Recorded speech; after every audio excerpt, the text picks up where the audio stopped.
There's a land that is fairer than day, and by faith we can see it afar, for the Father waits over the way to prepare us a dwelling place there.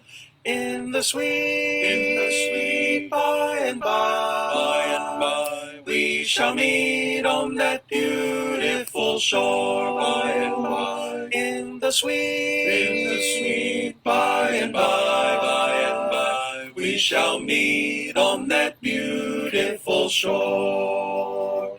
We shall sing on that beautiful shore the melodious songs of the blessed, and our spirit shall sorrow no more. Not a sigh for the blessing of rest.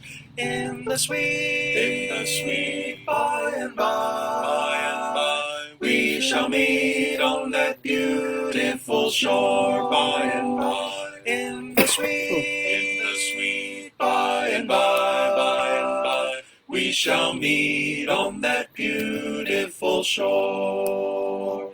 To our bountiful Father above, we will offer our tribute of praise for the glorious gift of His love and the blessings that hallow our days. In the sweet by and by, we shall meet on that beautiful shore. By and by, in the sweet by and by, we shall meet on that beautiful shore.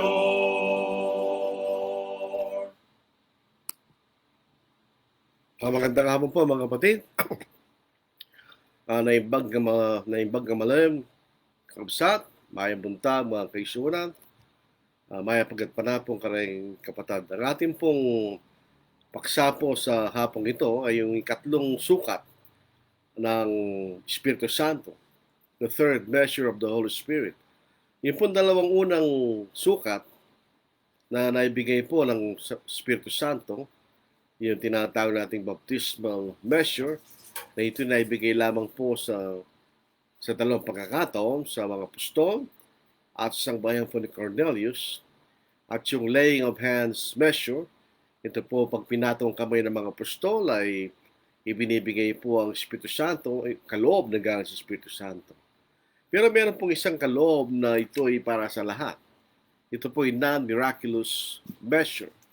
Dito po sa Gawa, chapter 5, verse 32, ibinibigay po ang Espiritu sa lahat ng mga sumusunod sa Diyos. Dito po sa Gawa, chapter 5, dito po sa verse 32. Ito po ang ating mababasa. Gawa, chapter 5. Sinasabi po rito, for God has given the Holy Spirit to everyone who obeys. Kaya kami mga saksi sa mga bagay na ito, gayon din ang Espiritu Santo na ibinigay ng Diyos sa mga sumusunod sa Kanya. So ito po ay para sa lahat. Lahat ng sumusunod sa Diyos ay binibigay ang Espiritu Santo sa ganitong paraan. Ito po yung tinatawag nating indwelling measure of the Holy Spirit. Alam po ninyo ang pangkaraniwang kahulugan ng to dwell ay tumira. O kaya manatili tayo sa isang lugar. Halimbawa, dito po sa kay Webster, to remain for a time.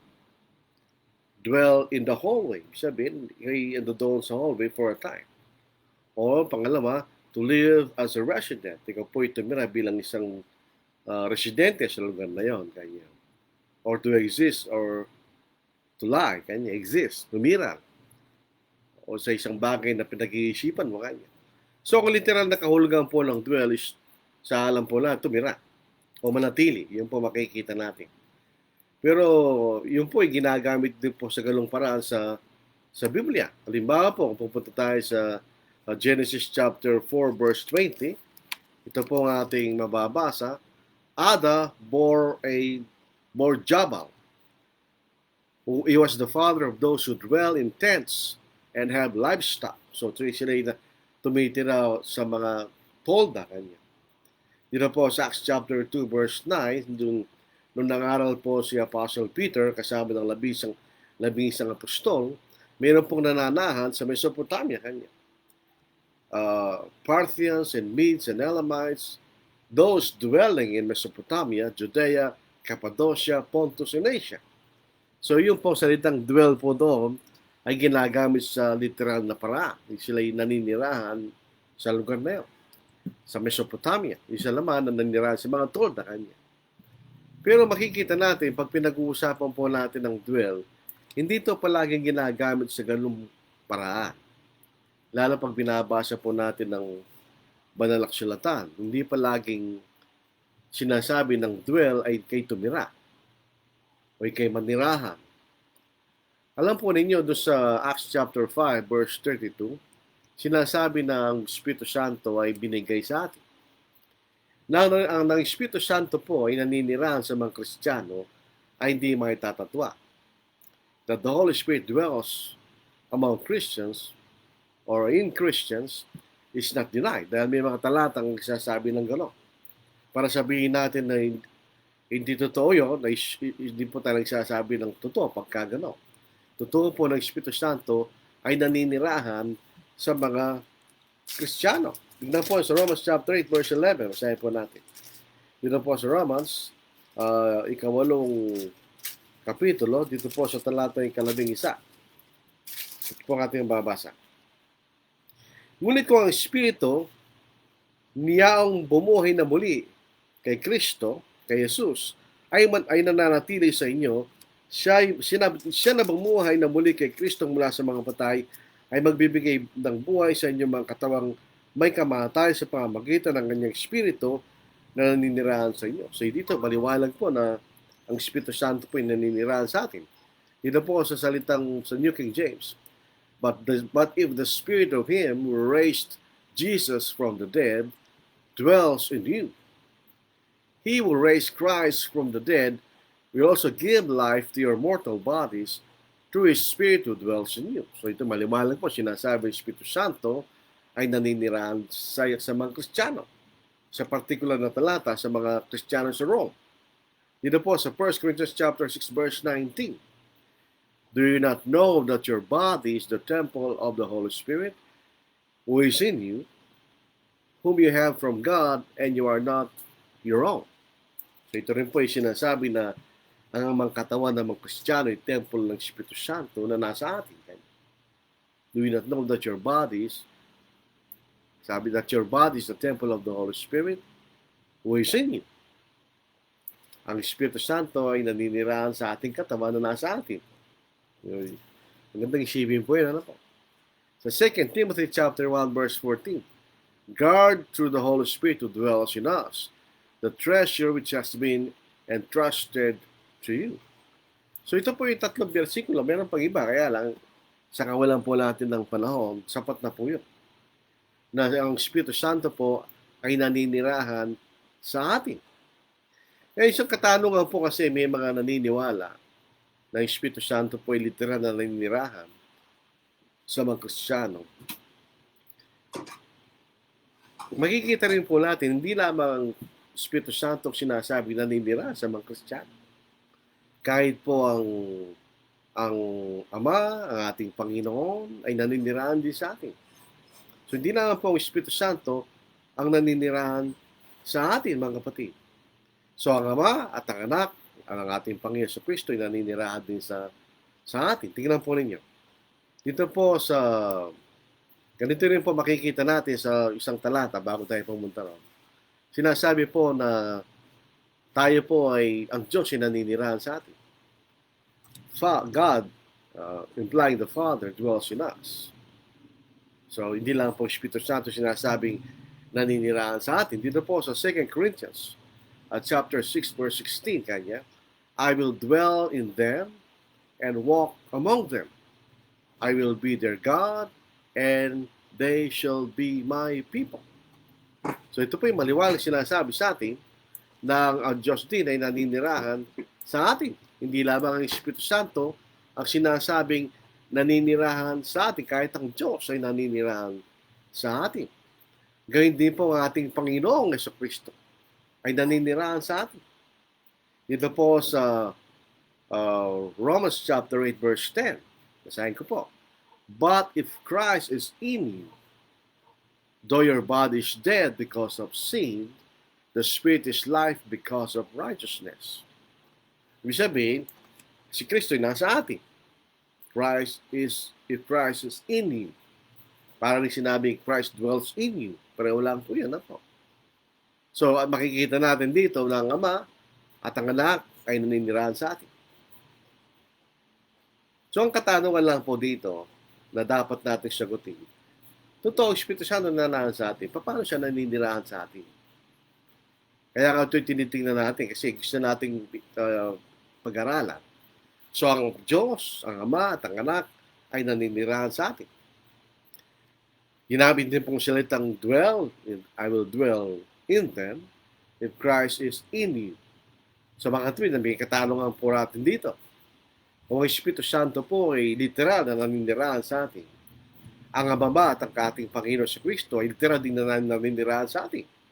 Sapagkat isang salita lang ko yun, dwell. I will dwell in them. Kaya sabi ng Panginoon, I will dwell in them. So siya nasa atin, ang Ama. Ngayon din ang ating Panginoon, if Christ is in you. So siya naninirahan sa atin. Ang Espiritu Santo ay naninirahan sa atin. So in other words, isipin po natin, kung ang Espiritu Santo ay literal na naninirahan sa atin, ang Ama at ang ating Panginoon ay literal na naninirahan sa atin. Kasi bakit makikita natin, sila rin po ay naninirahan sa atin. O dagdagan po natin. Pwede rin po natin tanungin, ang salita ng Diyos ba o salita ni Kristo po ba ay literal na naninirahan sa atin? Tingnan po natin, basahin natin sa Colossians chapter 3, verse 17. But it is let the word of Christ dwell in you richly in all wisdom, teaching and admonishing one another in psalms and hymns and spiritual songs, sing with grace in your hearts to the Lord. Ito naman po, ang salita ng Kristo naman, sabi rito, let the word of Christ dwell in you richly. So, ang katanungan din po dyan, ang salita po ng ating Panginoon ay naninirahan sa atin. Literally. Kasi pare-pareho salita po yun, di ba? Ito, idagdagan po natin. Paano yung mga nagkakasala? Sabi po rito sa Romans, chapter 7, verse 17, ganyan. But now it is no longer I who do it, but sin that dwells in me. So, sabihin si Apostle Paul nagkasala, kaya hindi na akong ang gumawa ito, kundi kasalanan na nanaan sa akin. Kanya. Tanong, ang kasalanan ba literal na nanaan sa atin? Kaya tayo nagkakasala. So, ito bakit po natin binabasa itong mga talatang ito? Para bigyan po natin ng point ng salitang dwell, hindi pa laging ginagamit sa literal na parahan, na literal na maninirahan sa atin. Dahil kung gano'n, may problema tayo. Bakit? Hindi lamang ang Diyos ang naninirahan sa atin literal, sa ating katawan. Ang salita ni Kristo na nananahan sa atin. At ang mga Kristiyano po ay nagkakasala paminsan-minsan. So pagka nagkakasala tayo, ang kasalanan naninirahan sa atin, literally dahilan bakit tayo nagkakasala. So yun po makikita nating dapat nating isipin. Kung yung mga ibang kapatid, may ibang kapatid na naniniwala na Espiritu Santo literal na naninirahan sa atin. Ito yung mga talatang dapat natin bigyan pansin. Kung ang Espiritu Santo literal na naninirahan sa atin, ang Ama, ang ating Panginoon, ay literal din naninirahan sa atin. Ang salita ni Kristo ay literal din naninirahan sa atin. At pagka nagkakasala tayo, ang kasalanan ay literal na naninirahan sa atin. Kung isipin po natin, that is absurd. So, ilan ang nakatira sa atin? Ang Ama, ang Panginoon, Espiritu Santo, ang nakatira sa atin. Ang salita ni Kristo nakatira sa atin. At siyempre, kung nagkakasala, ang kasalanan, niniraan sa atin. Kaya po, titignan po natin ang katanungan na ito sa isang maayos at paraan ayon po sa banal na kasulatan. Ang katanungan po, hindi natin tinatatwa na Espiritu Santo dwells in us, ng Espiritu Santo naniniraan sa atin. Hindi natin tinatatwa, and that is truth, tayo nakasulat sa Biblia. That is not denied. Ang katanungan lang na dapat natin tingnan, how does the Holy Spirit dwell in us? Paano siya naniniraan sa atin? Yun po ang katanungan na dapat nating tingnan. Paano naniniraan si Kristo sa atin, mga kapatid? How does Christ dwell in us? Sapagkat maraming talata sa Biblia, sinasabi rin na ang Spirit ng Panginoon sa Kristo ay nananahan sa atin. Dito po sa Ephesians chapter 3 verse 17, ito po isang bagay na dapat nating bigyan ng pansin. Ano po? Dito po sa Ephesians chapter 3 verse 17, that Christ may dwell in your hearts through faith, that you, being rooted and grounded in love. Sinasabi po ng talatang ito kung paano ang ating Panginoon ay nananahan sa atin. How does Christ dwell in us? Sabi niya, through faith. In other words, pag tayo po ay may pananampalataya, at ang ibig sabihin po ng pananampalataya, ay di lamang yung naniniwala po tayo.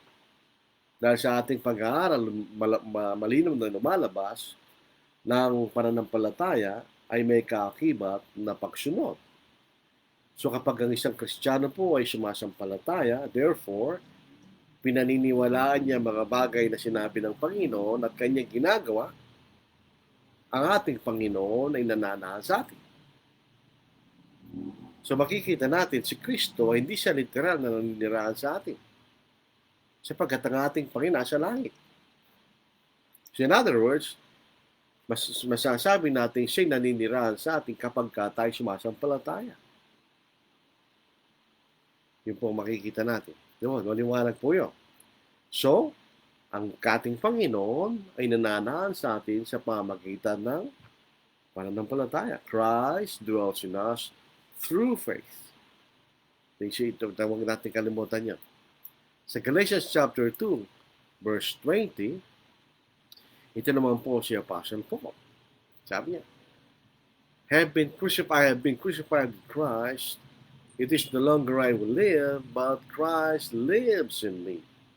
And the life which I now live in the flesh, I live by faith in the Son of God who loved me and gave Himself for me. So, paano si Kristo naninirahan kay Apostle Paul? Si Kristo ba'y nasa kay Apostle Paul? Ipinaniwalag ni Apostle Paul kung paano ang ating Panginoon ay naninirahan kay Pablo. Ano yun? Sapagkat sinabubuhay siya pananampalataya sa anak ng Diyos. Si Apostol Pablo po ay lumalakad sa pananampalataya sa anak ng Diyos. Si Kristo ay nananahan sa Kanya. So in other words, ang ating Panginoon ay nasa atin for as long as we live in faith and are obedient to Him. Liwanag po yan, di ba? Ito po maganda sa pag-aaral na tinitalakay natin ang lahat ng mga talata.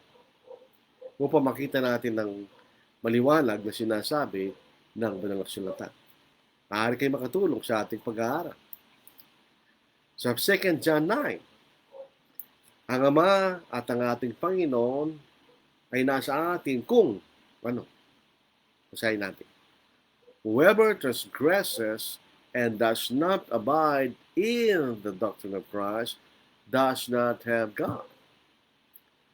He who abides in the doctrine of Christ as both the Father and the Son. Yun nakikita yung pattern dito. Kung tayo po nananahan sa aral ni Kristo, ang Ama at ang Panginoon ay nasa atin.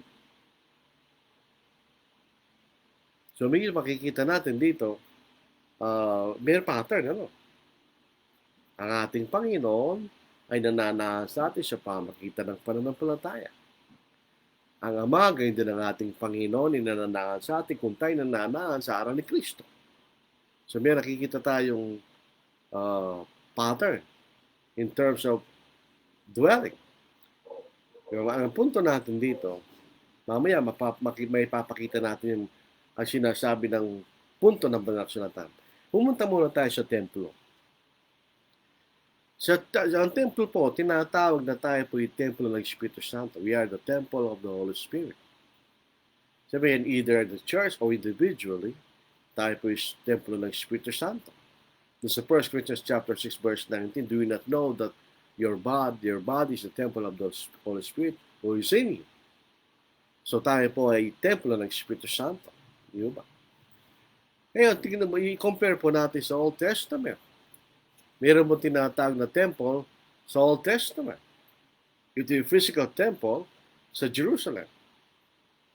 Ito po yung dating tolda, the tabernacle of meeting, o tolda ng kapisanan kanya. So ito yung templo ng Diyos. At nung dumating po sa panahon ni Solomon, sinagtayo ng templo ng Diyos. Tanong, ang Diyos ba'y nakatira sa templong yun? Doon ba natin matatagpo ng Diyos, literally? Doon ba ang Diyos literally sa templong yun? Alam po niyo, ang Diyos, palagi siyang nasa langit, di ba? Maaaring ang Panginoon ay nagkatawang-tawang pumunta sa lupa. Ang Espiritu Santo rin gano'n. Pagkakit ang Panginoon sa langit, ang Espiritu Santo ay mababa sa lupa. Pero ang amoy palagi nasa langit, ang Diyos ay nasa langit. So, paano siya nakatira sa templo sa Jerusalem? Doon po sa Psalm 115, sabi niya, our God is in heaven, and He does what He wills. So, ibig sabihin na ang Diyos ay nasa langit. Pero, siya ay nasa templo. Isipin po niya yun. Ang Diyos ay nasa langit. Pero ang Diyos ay nasa templo. Alam po niyo, nung ginagawa ni Solomon yung templo, nakita niya isang bagay. At ito'y totoo. Hindi tayo pwedeng gawa ng templo ng ginawa ng kamay at titirang Diyos doon. Hindi siya magkakasya doon, sabi ni Solomon. Sa 2 Corinthians, sipin natin ito. Ang Diyos hindi magkakasya sa isang templo ng ginawa ng tao. Basahin po natin. Sa 2 Chronicles, chapter 1, verse 6. At isipin natin, kung ang Diyos, tingnan natin ang puntong ito. Si Solomon ay umakyat sa dambalang tanso sa harapan ng Panginoon na nasa tolda ng kapisanan kanya. At naghalay doon na siyang libong andong ng susunogin. Kaya po, tingnan ko aking malaking Biblia, iba yung sa 2 Chronicles chapter 1. Hindi yata 116 yun. Chapter 2 pala, verse 6. Kaya nagtatak ko, ibang binabasa ko. But who is able to build him a temple? Since the heaven and the heaven of heavens cannot contain him. Who am I then that I should build him a temple except to burn sacrifice before him? Isipin natin yun. Yung mananiniwalang that the Holy Spirit dwell literally in Christians. The Holy Spirit is God. At yung sinasabi ni Solomon sa 2 Chronicles, kasi nasa Tagalog, ngunit sinong makapagtatayo para sa kanya ng isang bahay o isang templo, yabang sa langit maging sa pinakamataas na langit ay hindi siya magkakasya. Sino kung upang ipagtayo ko siya ng isang bahay maliban sa isang dakong pagsusunugan ng insenso sa harapan niya? So in other words, kahit si Solomon, alam niya, kinikilala niya, yung templo ang gagawin niya, hindi titirang Diyos doon. Na hindi lang siya magkakasya sa langit at sa mga langit na mga langit. Bumalik tayo ngayon sa kaisipan ng Espiritu Santo. Ang Espiritu Santo ay Diyos. So paano siya magkakasya sa bawat Kristiyano? Kung hindi magkakasya ang Diyos sa langit at sa langit ng mga langit, sipin po natin yung mabuti. So dito lumilinaw sa atin ang isang kaisipan. The Holy Spirit cannot dwell in us literally. Because the Holy Spirit is God. Kung sa 2 Chronicles chapter 2 verse 6, ang sabi ni Solomon, the heaven and the heaven of heavens cannot contain him. Sino kung kanya para mapagtayo ng templo sa kanya? So mayroong purpose yung templo. Hindi tirahan ng Diyos. So kundi sumulog ng incense. In other words, it's the place to worship God, to offer sacrifices, to burn incense. Yun lang ang purpose ng templo. It's a place of fellowship with God. So pagka pupunta ang bansang Israel doon, walang Diyos doon. Ang presensya niya doon, and it is a place of fellowship as the Israelites worship and offer sacrifices before God. Yan ang makikita nating purpose ba't nagpatayo ng templo si Solomon ayon sa utos ng Diyos. Ngayon, in the same manner, isipin po natin. Sa 1 Corinthians chapter 6 verse 20, for you're bought at a price, sabi niya sa 19, do you not know, kanya, that your body is the temple of the Holy Spirit who is in you? So, yung templo sa Jerusalem ay lugar na pinagawa ng Diyos so that the Jews, the Israelites, can have fellowship with God. At doon nila ginaganap pagsunog ng incense, ang pag-offer ng sacrifices, and worship. So it's a place of fellowship. That is the place where they fellowship God. Ngayon, the body is the temple of the Holy Spirit. Ano ang ibig sabihin nun? We use our body and spirit to glorify or fellowship God. To worship God. Bigyan natin sa 1 Corinthians chapter 6 verse 20. It explained the Apostle Paul in what manner that the body is the temple of the Holy Spirit who dwells in you. The verse 20 kanya, for you were bought at a price. Therefore glorify your body and your spirit which are God's. So in other words, we use the body, the temple of the Holy Spirit. We use our body to worship God. Katulad sa temple, di ba? The same manner. Pero hindi makikita natin dito. So, maliwanag po sa atin that the Holy Spirit does not literally dwell in us, but He does dwell in us. So, in what manner? The Holy Spirit dwells in us by the instrumentality of the Word of God, which the Spirit revealed. Ibig sabihin, ito makikita natin. The Spirit works through the Word. Tignan po natin ano ito. I-compare natin. Dito po sa Ephesians chapter 6 verse 17. Take the helmet of salvation and the word of and the sword of the Spirit, which is the Word of God. A sword is an instrument of warfare. Ang pinag-uusapan po rito sa konteksto ng Ephesians chapter 6, it is a spiritual warfare. And the Holy Spirit uses as a sword, the Word of God. So ano mang ginagawa ng Espiritu Santo, it is through the Word of God. Dito po sa John chapter 3 verse 5, tingnan nyo. Since you have purified, Jesus answered, most assuredly, I say to you, unless one is born of water and the Spirit, he cannot enter the kingdom of God. Tandaan natin, the Word of God is the sword of the Spirit. Yung salitang born again, ginamit uli yan. Sa 1 Peter chapter 1 verses 22 to verse 23. Sabi niya, since you have purified your souls in obeying the truth through the Spirit in sincere love of the brethren, love one another fervently with a pure heart, having been born again. So, ito po makikita natin, yung salitang born, yung salitang birth, yan ang bahagi ng nanay. Yung salitang beget, yan ang bahagi ng tatay. Ang problema, sa wikang Grego, parehong salita yun. So, depende sa context. So, rito, You have been born again. Yung sinasabi dito, yung binhi. Having been born again, not of corruptible seed, but the incorruptible, through the word of God which lives and abides forever.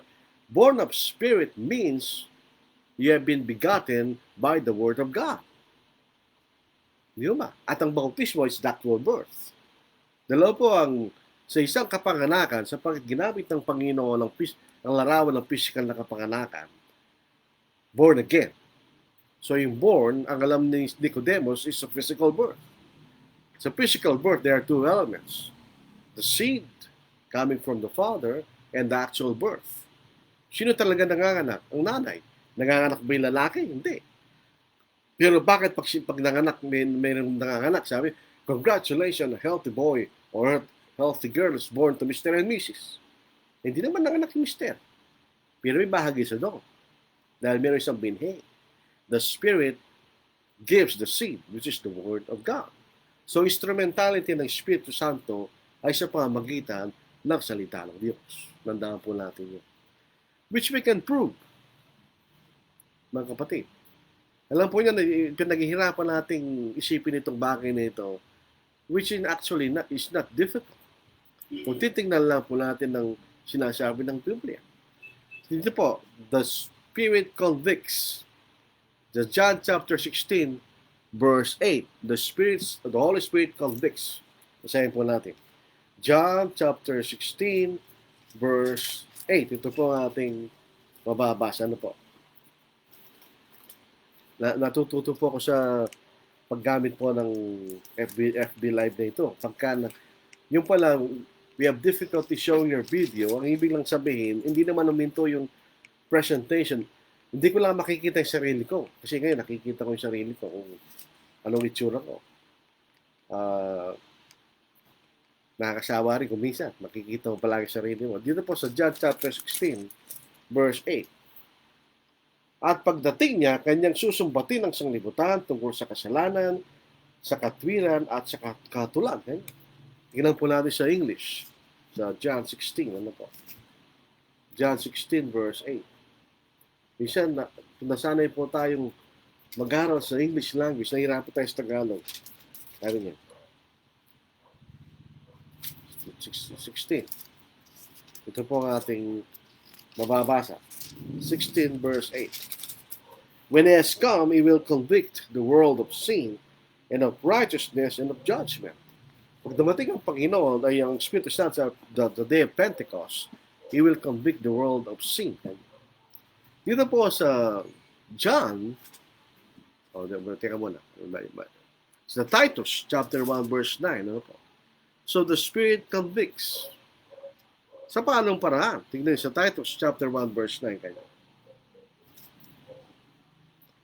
Holding fast the faithful word as he has been taught, that he may be able by sound doctrine both to exhort and convict those who contradict.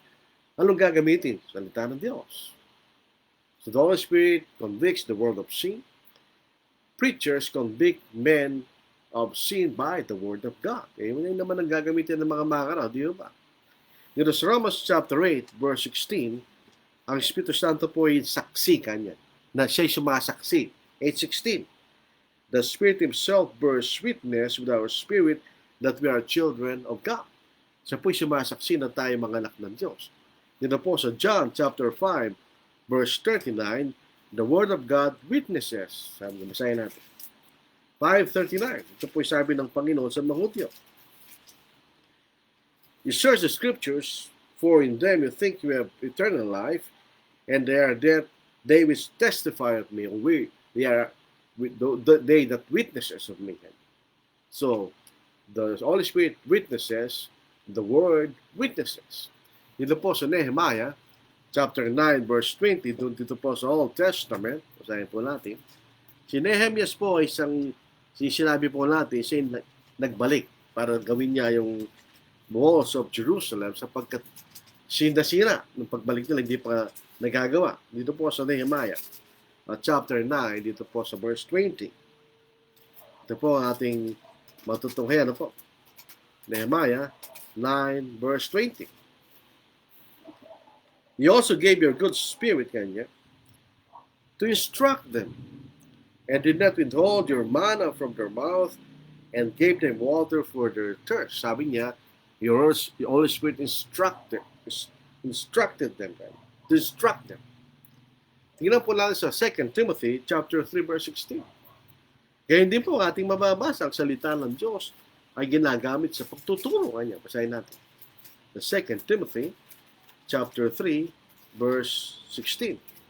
Gusto ko lang po mabasa natin yung actual na versikulo, talata.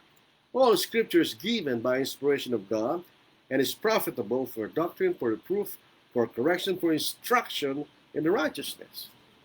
The Holy Spirit instructs, the Word of God instructs. The Holy Spirit begets. Yung binasa natin kanina, sa John 3:5. And I say to you, unless you are born of water and the Spirit. Ang role po ng Spirit doon is to give the seed, to beget. Ganon din po sa 1 Peter chapter 1, verse 23. Yung salitang born again, ay yung salitang born again, at saka yung actual birth, yung begattal at saka birth. Sa Grego, sabi ko nga po sa inyo, galing lang po sa parehong salita. Katulad ng babae at asang babae, galing po sa isang salitang Grego lang. Depende lang po sa context. Sa 1 Peter chapter 1, verse 23, ano ba pinag-uusapan dito? It's the seed. It's the begettal. Sabi natin, having been born again, not of corruptible seed, yun ang role ng tatay, seed, but incorruptible through the word of God which lives and abides forever. The Spirit begets, the word of God begets. Tingnan po natin. The Spirit saves. Ang Espiritu Santo po ay nagliligtas. Sabi natin, mga kapatid, through the renewing of the Holy Spirit. It's Titus chapter 3, verse 5. Excuse me.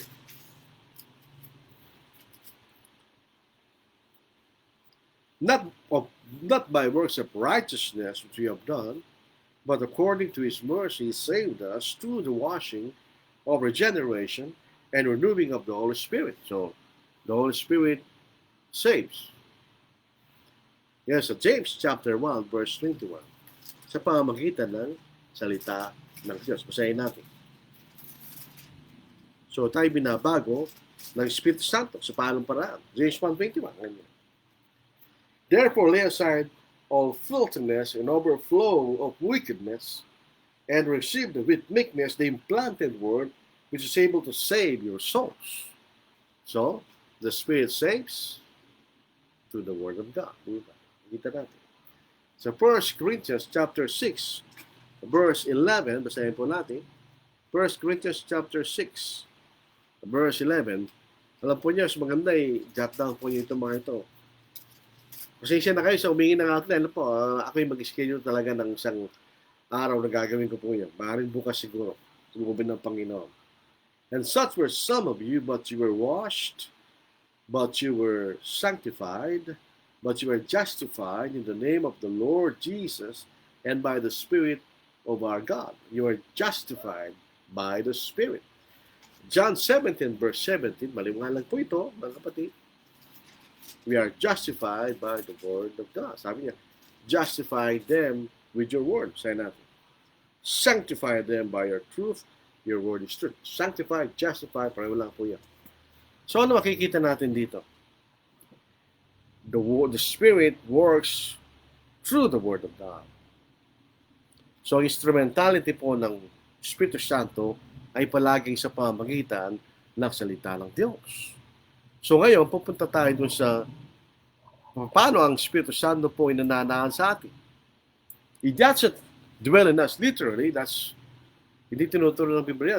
Dahil yung buong langit nga at langit na mga langit, hindi kasya Diyos. Paano siya magkakasya sa ating katawan? So it doesn't dwell literally in us. It dwells in us through the Word of God. This God, this Spirit revealed. Sabihin, sino naninirahan sa atin sa pamamagitan ng salita ng Diyos? Alam po niyo sa palagi nababasa natin, walk in the Spirit.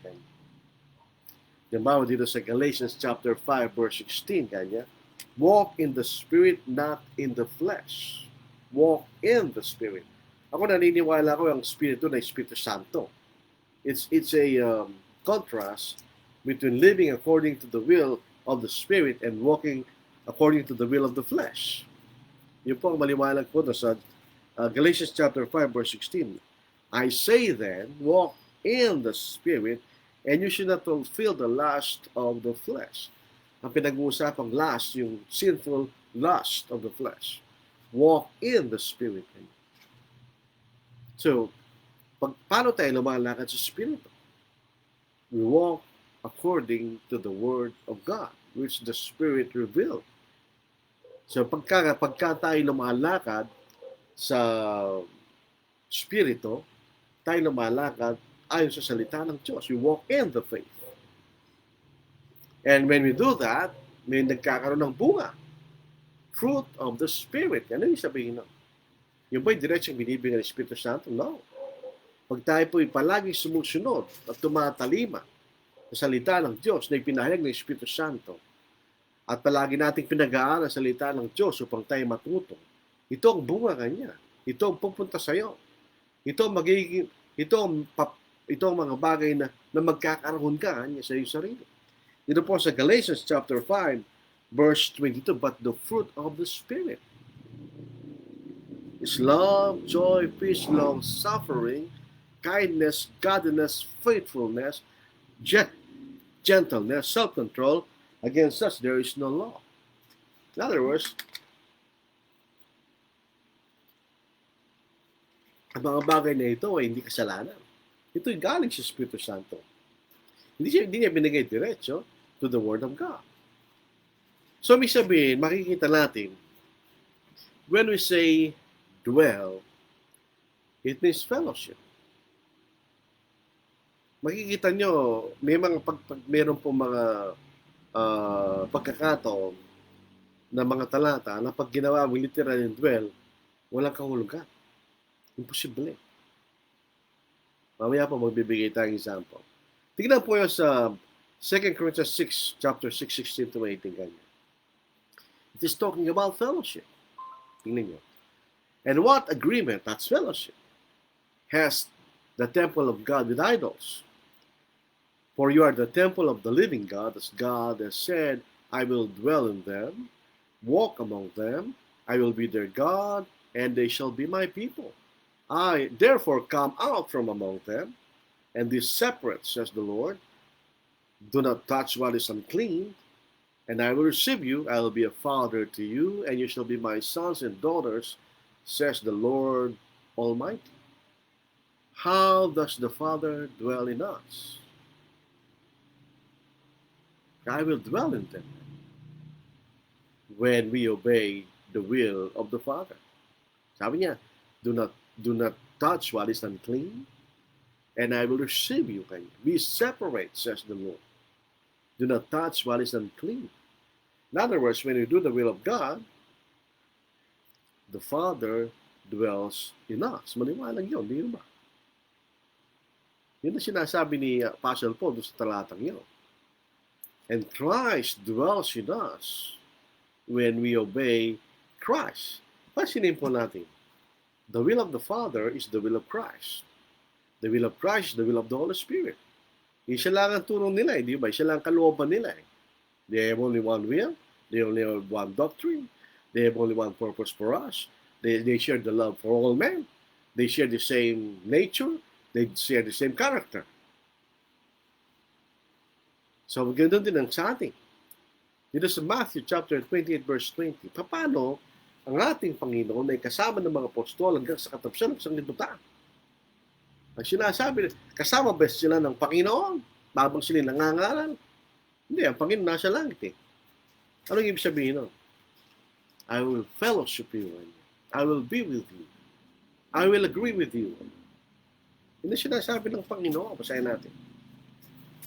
Dito sa Matthew 28 verse 20, teaching them to observe all things that I have commanded you, and lo, I am with you always, even to the end of days. Paano ang Panginoon ay kasama ng mga apostol? At yung mga nangaral pagkatapos nila, kung ito rin ang pinapangaral nila, ang Panginoon ay kasama nila. Ang Panginoon ba literal ang kasama nila? No. Christ has fellowship with the apostles. For as long as they teach what Christ has taught. Di ba? The 2 John 9, ganun din. We abide when we abide in the doctrine of Christ. Kanya, tayo po'y nasa ang Ama at ang Anak ay nasa atin. When we abide in the doctrine of Christ, the Father and the Son have fellowship with us. Yun ang ibig sabihin na sila'y nasa atin. Because they fellowship us and have fellowship with Him. Yun ang ibig sabihin ng dwelling. We have fellowship. Kaya nga po sa 1 John, chapter 1, how can we have fellowship with God? When we walk in the light and not in darkness. 1 John chapter 1, say natin. 1 John chapter 1, dito po sa verse 6. If we say that we have fellowship with Him and walk in darkness, we lie and do not practice the truth. But if we walk in the light as He is in the light, we have fellowship with one another, and the blood of Jesus Christ, His Son, cleanses us from all sin. That is the indwelling. It means fellowship. We have fellowship. The Spirit has fellowship with us. The Spirit dwells in us. When He fellowships with us, when we obey the will of God that the Spirit revealed. The Father, the Son, and the Holy Spirit fellowship us. Di ba? Pag tayo po'y lumalakad sa kalooban ng Diyos. That is the way the Spirit dwells in us. When we obey the will of God. Napakasimple lang po niyan. Hindi man mahirap maintindihan. If we insist in a literal indwelling of the Holy Spirit, when we insist in literal indwelling, magiging problema tayo. Maraming talata magiging walang kahulugan, mga kapatid. Tingnan niyo, bibigyan ko na isang clear example na walang kaduda-duda. Sa 1 John chapter 4, 12-15, no one has seen God at any time. If you love one another, God abides in us. So, hindi nga magkasya langit at langit ng mga langit para siya dito natitira sa atin. Hindi lang sa isa, tayo lahat. Sabi niya. And His love has been perfected in us. By this we know that we abide in Him. Ngayon naman tayo nakatira sa Kanya. Paano yon? The Father dwells in us and we dwell in Him. Paano yon? How do you explain that literally? How can we dwell literally in God and God literally dwelling in us? Paano yun? That's impossible. Pati ibig sabihin, sabi, gawin natin fellowship kayo. Now, no one has seen God at any time. If we love one another, God fellowship with us. And His love has been perfected in us. By this you know that we fellowship in Him, and He fellowships us because He has given us His Spirit. And we have seen and testified that the Father has sent the Son as a Savior of the world. So, ibig sabihin, dwelling means fellowship. So, Christ dwells in us. Christ fellowships us through faith. Totoo yun. That's exactly true. And the Father fellowships us when we obey His will. That's also exactly true. Di ba? So, ganun din sa Espiritu Santo. He dwells with us to the instrumentality of the Word. When we obey and walk according to the Word of God, which the Spirit reveals. Ngayon, ang dwelling of the Holy Spirit is necessary for the doctrine of Calvinism. Sila actually ang nagturo niyan, hindi mga kapatid. Ako po, bago akong Kristiyano, binasa ko po yung aklat ni T.W. Brents, The Gospel Plan of Salvation. It's an excellent book. Dami ko natututo doon. Kung babasahin po niyo, ang dami na niyong matututunan, except for the last part, the dwelling of the Holy Spirit. He holds the position that the Spirit literally dwells in Christians. Ang explanation po dyan, yung mga nangunang Kristiyano, they came from the denominations. Baptist Church, Methodist Church, etc. May mga bahagi pa na hindi nila natatanggal sa panahon na yun. While as Christians study, naliwanagan sila. And obviously, little by little, nawala na yung ganong klaseng kaisipan. Although very few, mayroong ganong klaseng kaisipan. Which I do not agree, that the Spirit dwells in us literally. That's impossible. Kung babasahin mo lang 2 Corinthians chapter 2, verse 6, that's impossible. That God dwells in us, literally. Whether that be the Father, the Son, or the Holy Spirit. But the word says, the three of them dwell in us. Paano yun? Lalo hindi magkakasya yun. So, yung mga Calvinists, they teach irresistible grace. That the grace of God cannot be resisted, which is false. The grace of God can be resisted. Marami naman tayo mababasa sa Biblia. But according to Calvinist doctrine, the grace of God cannot be resisted. The Holy Spirit will dwell in a person who was predestined to be saved.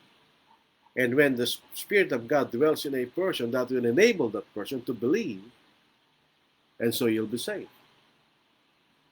Yun ang dahilan bakit nagkaroon ng doctrine of literal bodily indwelling of the Holy Spirit. Is because of the Calvinistic doctrine. That man is born deprived, that he cannot do good by his own power or by his own will. That he needs the Holy Spirit to enable him to believe or to do good. Yun ang dahilan, no? But the Bible doesn't teach the literal indwelling of the Holy Spirit. Kahit yung mga apostol, the Holy Spirit did not dwell in them. He gave them the power from the Holy Spirit. Yun yung metonymy. Kuminsan, sinasabi the Spirit is given, but it is something that comes from the Holy Spirit. Halimbawa, doon sa Acts chapter 8, but when Simon saw that by the laying of hands of the apostle the Spirit is given, it is not actually the Holy Spirit that is given, but something that comes from the Holy Spirit, the spiritual gifts. So yun ang makikita natin. So what's our conclusion? The indwelling of the Holy Spirit simply means it fellowships us. And we fellowship with Him as we walk according to the Word that the Spirit revealed. Yun po makikita natin itinuturo ng banal na salita. The Bible doesn't teach that the Spirit dwells in us literally in our bodies. It doesn't. Hindi tinuturo ng Biblia. We have to understand verses according to the context ang pinakikita sa atin. So ito po ang paksa natin sa indwelling of the Holy Spirit. Sana po ito'y nakatulong po sa atin kasi sabi ng iba, ito'y mahirap maunawaan. Yes, you have to study, but I don't think it's impossible to understand. Rochelle Goto, hello mga kapatid. Roel Alcalas, na imbag nga malam kakabsat. Na kastamit kengka, Brad. Present listening in the street by and by, watching and listening mga kakabsat. Meron din pong ibang salita yung kabsat, kabagis, pero spiritually, hindi applicable sa atin yung kabagis. Sa Kapampangan, kaputol, kanya. Isa lang ang pinagputulan nyo ng inyong galing sa nanay. So, Ryan Loader, magandang hapon po. Edna Delfino Villamoyong, magandang hapon po sa lahat. Grace Tagaygay, magandang hapon po, Brad. Mahayong hapon, Igsoon. Mahayong hapon, Sab, Igsoon. Rafael Ortiz, present. All John Ocampo, watching and listening. Adela Quinto, watching and listening, Brad. Ernest Matok, Bulches, English. Ito po, isang kapatid na Amerikano. Well, I hope I can preach in English, but we are trying to reach out Filipino brethren. But ewan ko lang, if you preach in English, some of the Filipino brethren will not understand. But we will try. Mixed. Vicente Kai, magandang hapon po mga kapatid. Brian Delfina Villamayor, paturo po kayo ng OBS Studio if gusto ng variations live stream, Brad. Opo, sana po gawa natin yan. Alam nyo, hindi po kami kasi millennial eh. Ano kami, matanda na kami doon sa gano'n. Pero matututo po siguro tayo mga kapatid. Randy Calilo says, magandang hapon po sa lahat. Kanya. Kaya di piligan po watching. Si Ryan Loader, alam po niyo, pag nakikita ko yung apelido ng kapatid, hindi to typical Filipino surname, Loader. Parang ito isang Caucasian English surname. No? Sa 1 Corinthians chapter 3 verse 16, tinutukoy po ba na pinananahan ng Espiritu Santo ay iglesia, individual na Kristiyano? Doon po sa talatang iyon, ang context po doon ay iglesia. Di yun, mabasahin natin. Kasi dito, tinutukoy po dito yung pagtatayo ni Pablo bilang isang mangaral. Siya po yung nagtatayo sa ibabaw ng naitayo kanya na walang iba kundi ang ating Panginoon. So when we preach Christ. Dahil siya po ang naitayo na, naitatag. Basahin natin. So 1 Corinthians chapter 6, chapter 3 kanya. Dito po sa verse 9, for we are God's fellow workers, you are God's field, you are God's building. So ito'y tumutukoy sa mga Kristiyano. We are God's building. At ito'y sulat sa mga taga-Korinto. Yung you is plural. You are God's building. According to the grace of God which was given to me as a wise master builder, I have laid the foundation and another builds on it, but let each one take heed how he builds on it. For no other foundation can anyone lay that is which is laid, which is Christ Jesus. Now if anyone builds on this foundation with gold, silver, precious stones, wood, hay, and straw, each one's work will become clear. For the day will declare it, because it will be revealed by fire, and the fire will test each one's work of what sort it is. If anyone's work which he has built on it endures, he will receive a reward. If anyone's work is burned, he will suffer loss.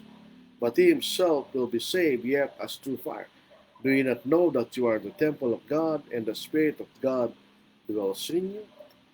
Kaya alam po natin na ito yung church dahil sa susunod na talata. If anyone defiles the temple of God, God will destroy him, for the temple of God is holy, which temple you are. That's plural.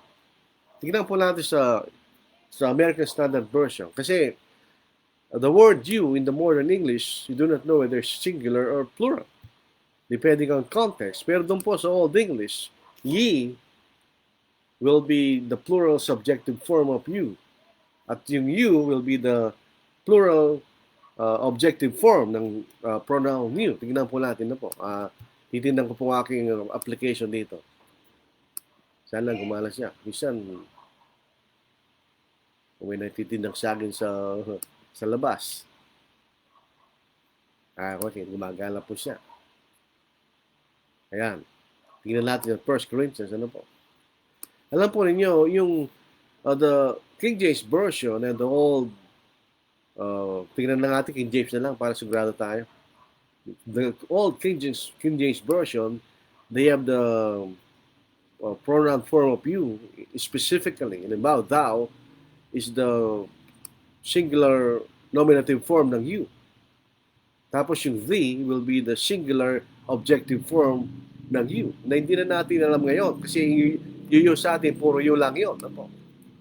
Tingnan natin dito sa New King James.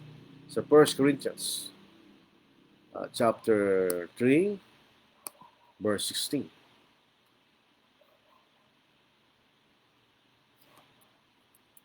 Ito po. Basahin natin. Sabi niya, know ye. So this is plural. It's not talking about the singular person, but the brethren in Corinth. But sabi dito, know ye not that ye are the temple of God, and that the Spirit of God dwelleth in you. You is the plural form objective ng pronoun you. So you is plural objective. Sabihin, dito po object ng preposition in you kanya. Know ye not that ye are the temple of the Lord of God. So yung ye is a anong tawag doon? It's the nominative form. Nakalimutan ko lang po sa term sa English. Minsan nakakalimut na tayo mga kapatid. So subject is the subject ye kanya plural. So nominative po yun. Nominative form. It is just as a subject. So ye plural po yun. So it refers to the church, the local church at Corinth. So hindi po sa individual. Tingnan po natin kaya yung ano. So sana po, kaya minsan magandang pagdating po sa pronoun you, para mas maganda pa yung mga lumang salin kaysa sa mga bagong salin, mga kapatid.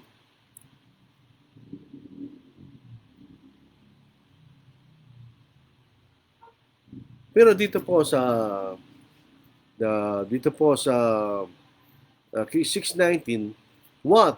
Know you not that your body. So singular po yung body. Ito'y tumutukoy sa katawan ng bawat isa.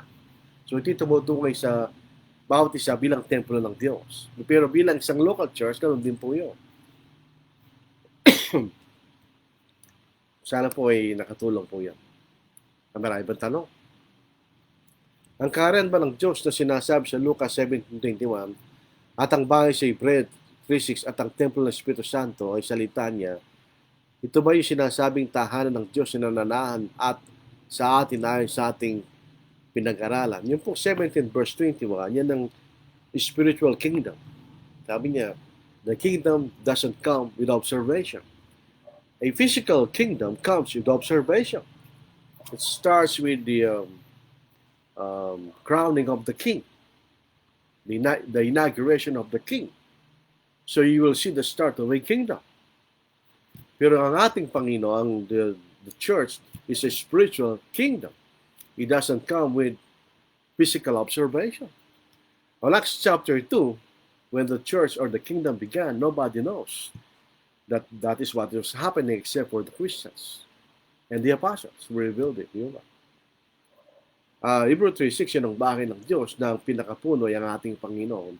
Pareho lang po yun. The kingdom is also the church. The church is the kingdom. The kingdom, the word kingdom is a different word from church. They mean different things. But the people in the kingdom are the same people in the church. And pag sinabing kingdom, it emphasizes that we are the church is a monarchy. We are led by a king, which is Christ. When we say church, it's the called out body of saved people by the gospel. It is composed of the same people, mga kapatid. So yun makikita natin.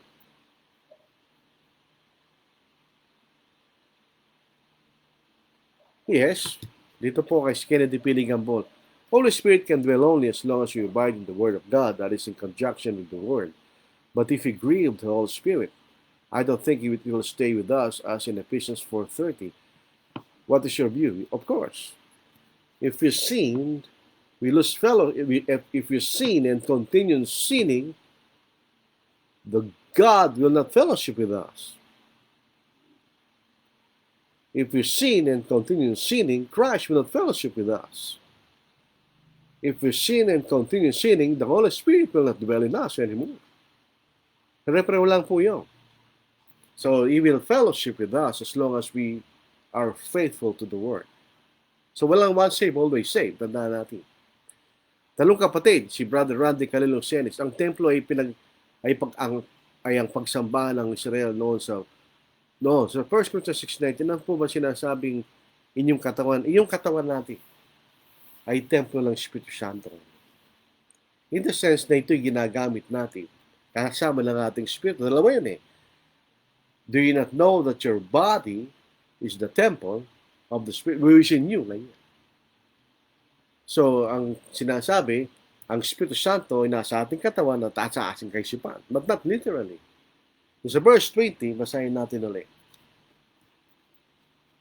The body is the temple of the Holy Spirit who is in us when we glorify God in our body and the Spirit. And we glorify God in our body and the Spirit when we obey the will of God, when we use our body as instruments of righteousness. Romans chapter 6, di ba?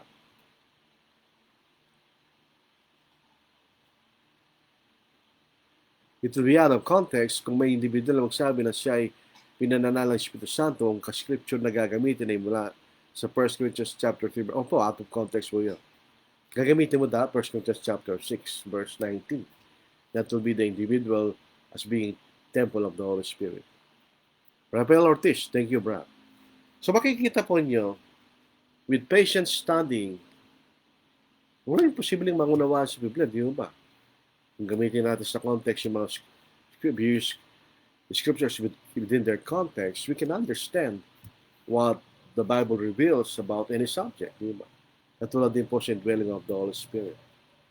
Pagka ang ating conclusion will contradict a clear scripture, a clear part of the scriptures, our conclusion is wrong. Ako maliwanag yung 2 Corinthians, 2 Chronicles chapter 2 verse 6. Hindi kasyang Diyos sa langit at langit ng mga langit. Paano siya titira sa atin? Mas malaking langit sa atin. So He doesn't dwell in us literally, kundi sa fellowship kayo. Ito po yung controversial ngayon sa itong tanong ni Brother Randy Calilong Senis ay nagiging controversial verse ngayon. Matthew 18 verse 20, ito po ba ay kagsamba pagtipon sa Bible? Ito po ay actually, ang context po nito ay church discipline. Sabi natin.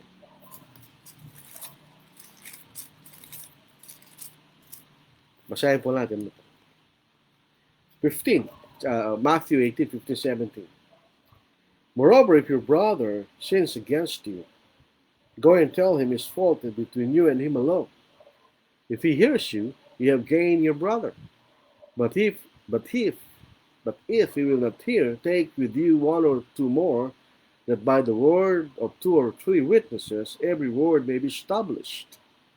And if he refuses to hear them, tell it to the church. But if he refuses even to hear the church, let him be to you a heathen and a tax collector. Assuredly I say to you, whatever you bind on earth will be bound in heaven, and whatever you loose on earth will be loosed in heaven. Again I say to you that if 2 of you agree on earth concerning anything that they ask, it will be done for them by my Father in heaven. For where 2 or 3 are gathered together in my name, I am there in the midst of them. Wala naman po context dito ng pagsambay. Ang maliwanag po rito kapag ang sino man dalawa, tatlo sa atin, ay ginagawa natin ng kalooban ng Diyos nasa langit, nasa gitna natin. Pero particularly, specifically, yung sinasabi rito, ay ipagwawastos sa isang kapatid na nagkasala sa kanyang kapatid. Di ba? Wala sinasabi rito tungkol sa pagsamba. Tingnan nyo, busin nyo, walang pagsamba rito. So, ginagamit natin ng talatay out of context, pina-apply natin yan sa contract bilang kongregasyon. Kasi may nagsasabi, 2-3 kongregasyon na yung kanya. Oo, totoo yun. Pero hindi yung gagamitin mo. Kasi ang gamitin mo yung kahulugan ng church. Church is a group of people. It's a called out body. So, kung isa ka lang, you are not a group. Di ba? Waste Tagaygay. Thank you, Brad. Thank you rin, mga kapatid. So, lalo po ba tayo mga katanungan o comments? Sana po ito'y naging maliwalag po sa atin.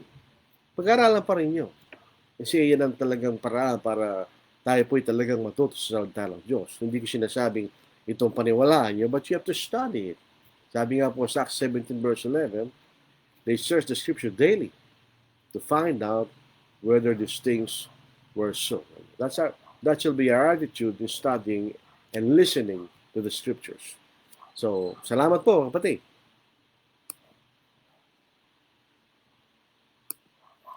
When peace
soul.